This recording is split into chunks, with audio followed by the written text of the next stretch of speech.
we got some BLM land here. Trona Pinnacles, Natural Landmark. No shooting. These are the Trona Pinnacle Tufa Towers. There's a little driving trail that goes around them. You do not need four-wheel drive. It's a nice comforting feeling to have. But it looks like you can get out here pretty easy. Even though it's a historical landmark, it looks like you can just camp out here, so that's pretty cool. I'm just exploring this driving trail here. There's a fella camping right there.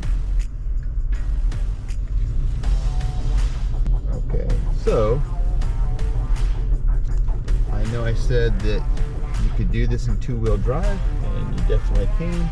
There's some people camping out here, but since I have four-wheel drive now, I'm gonna try crawling up some of these hills between the towers and see what happens. I see a big rock right there. I may not want to do this. Whoa! Okay, let's see what happens here.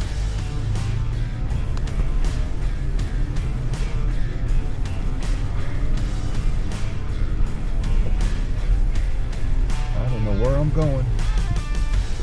Yeehaw! That's pretty cool. Trying to get myself into trouble out here, but yeah.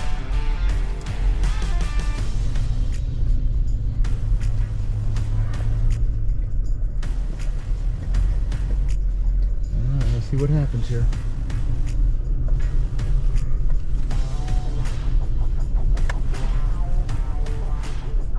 Pretty neat. Come back down this hill. Managed to not crash into any rocks, so I'm going to call that a victory. Kind of done screwing around off-roading, and we're just on the actual driving bit now. But it's pretty amazing stuff. Got all these pillars up here. Pretty sweet views. I would actually love to camp out here.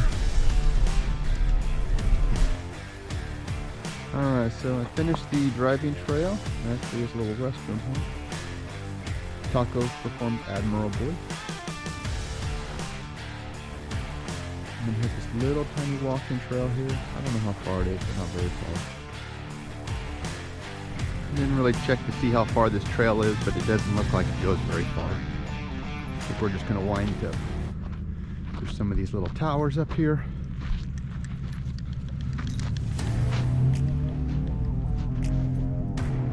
Buster's off leash, trusting them. And the Busters are up really darn close to one of these towers. I don't know how fragile these are if you want to do some climbing out here.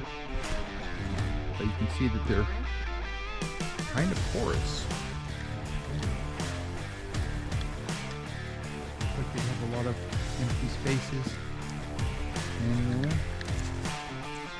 Here's a little close-up. Here's a look at it.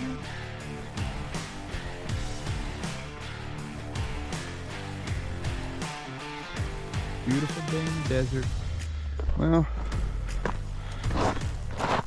the walking trail is not terribly well marked, and I don't think it really needs to be. There's not a real easy way to get lost. I mean, pretty short trail. You don't really need any water, even if it was hot, or snacks, as they suggest. I think this is going to wind up less than a mile would be my guess, even with me going off route to explore. Scenery definitely worth it though. The trail branches off a couple of ways. It's just kind of like the driving trail. You can go any number of ways through these towers as long as you kind of wind up at the right place. But somebody actually did set up a cairn just in case. I see people camping out in tents over there. I'm sure that was a cold evening. That's what I did last night. So Busters have engaged their four-wheel drive. They're flying up this hill. Meanwhile, I am in two-wheel without proper traction device. They're just dropping me now.